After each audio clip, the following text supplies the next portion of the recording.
por parte de la dirigencia política venezolana. Yo creo que no es mucho pedir que existan rostros distintos en la conducción de la oposición venezolana. No me estoy refiriendo absolutamente a todos porque no sería justo, pero la mayoría de los que han conducido la oposición venezolana oficialmente y formalmente no calzan los puntos para eso, porque han decepcionado al país. Y el país sigue en una vorágine de empobrecimiento colectivo. La migración no va a terminar. La gente va a seguir yéndose de Venezuela. Estamos perdiendo un capital humano valiosísimo que está enriqueciendo a otros países. Los esfuerzos que se hicieron durante muchísimos años para formar a legiones de jóvenes venezolanos en las distintas disciplinas del quehacer humano están siendo aprovechados por otros países. Esos venezolanos que hoy viven en el exterior, algunos de ellos querrán regresar a Venezuela, pero en condiciones distintas, con un gobierno democrático y un gobierno que ofrezca posibilidades. Lo que nosotros vivimos el siglo XX, ¿por qué no lo podemos repetir ahora? Venezuela a comienzo del siglo XX era un país paupérrimo. Las expectativas de vida apenas eran 35 años. La gente se moría de paludismo, de chagas, de disentería, de tuberculosis. Pero apareció la bendición de Dios y de la naturaleza que nos trajo el petróleo, y el petróleo nos permitió que el país cambiara de rostro. Aparecieron las carreteras, los hospitales, los puertos, los aeropuertos. El país progresó, pero particularmente progresó en en los 40 años de democracia, porque se nos brindó a los venezolanos la oportunidad de estudiar, de prepararnos, de formarnos, de crecer desde el punto de vista intelectual y profesional. El país progresó y teníamos una sólida clase media. El tejido social se fue reconstruyendo a través del esfuerzo, del trabajo, de la dedicación, del sudor de mucha gente. Tuvimos una industria petrolera que era envidia del mundo entero. Teníamos el 97% del territorio nacional totalmente electrificado. Teníamos una industria en Guayana pujante. Teníamos un sector industrial también muy pujante. Y el venezolano veía que podía progresar. Cuando uno se graduaba, tenía su trabajo. Se podía uno casar y tener sus propiedades, su apartamentico, su carro, mejorar las condiciones de vida. ¿Qué venezolano de estos tiempos tiene expectativas de mejorar? Absolutamente ninguno. Pero la responsabilidad es del gobierno de Maduro y también de la oposición, que ha fallado en sus objetivos. Yo creo que los venezolanos tenemos que tener fe, tenemos que tener esperanza, tenemos que tener convicción de que las cosas pueden cambiar.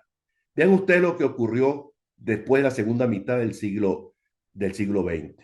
Millones de extranjeros vinieron a Venezuela, de italianos, de españoles, de portugueses, de gente de Europa Oriental, que contribuyeron con su esfuerzo, con su dedicación a que el país progresara. Y posteriormente, cuando ya no había una corriente migratoria importante desde Europa, porque el continente estaba mejorando desde el punto de vista económico, vinieron nuestros hermanos de los países andinos, de Colombia, de Ecuador, de Perú, de Chile, los perseguidos políticos del Cono Sur llegaron a Venezuela.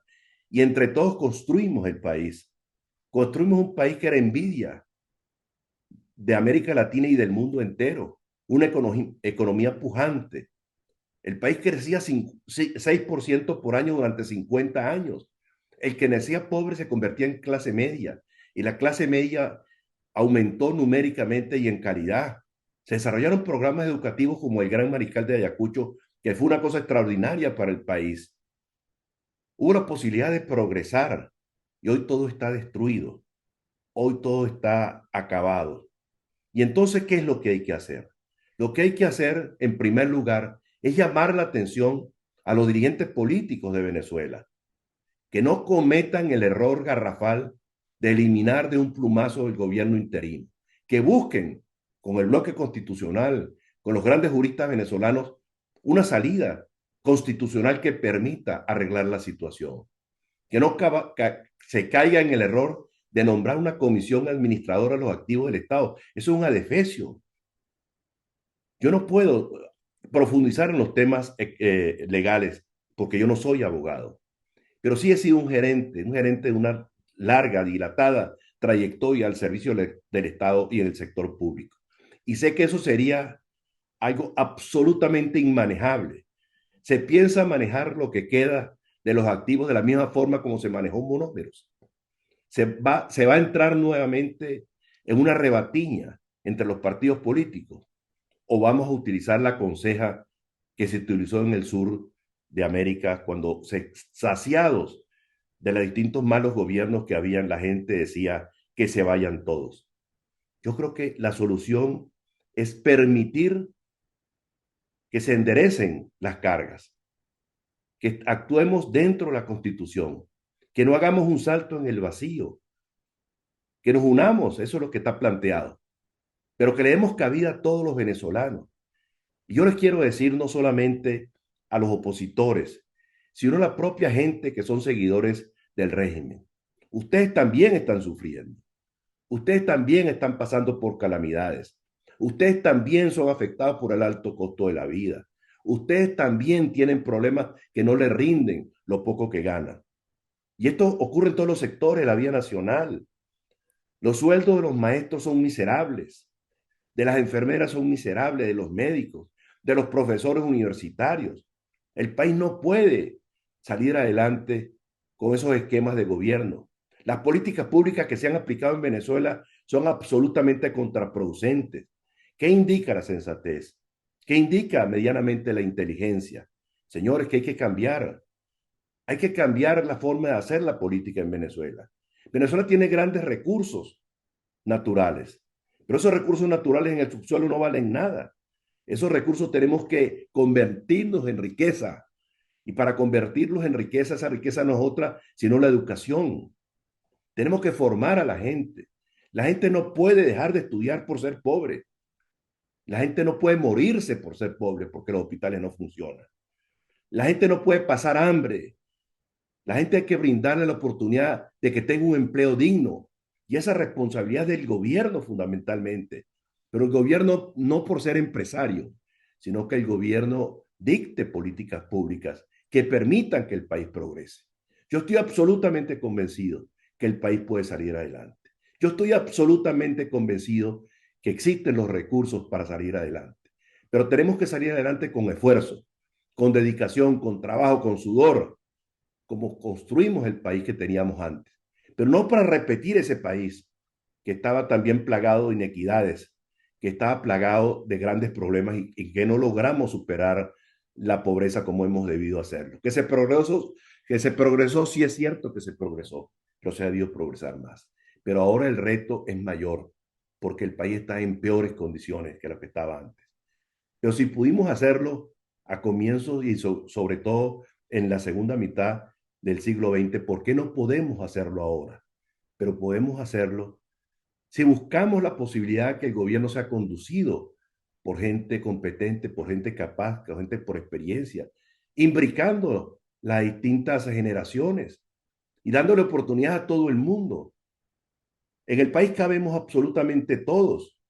No se puede perseguir a la gente por pensar diferente. Pensar diferente no es un delito. Y yo creo que hay que decirle a la gente que hoy sigue el gobierno que cuando haya un cambio político en Venezuela, se les va a respetar. Se les va a respetar su manera de pensar. Se va a respetar sus entornos familiares. No se les va a perseguir, no se les va a encarcelar. Da profunda tristeza lo que nosotros estamos viviendo en estos momentos. Millones de venezolanos esparcidos en el mundo entero que están solos.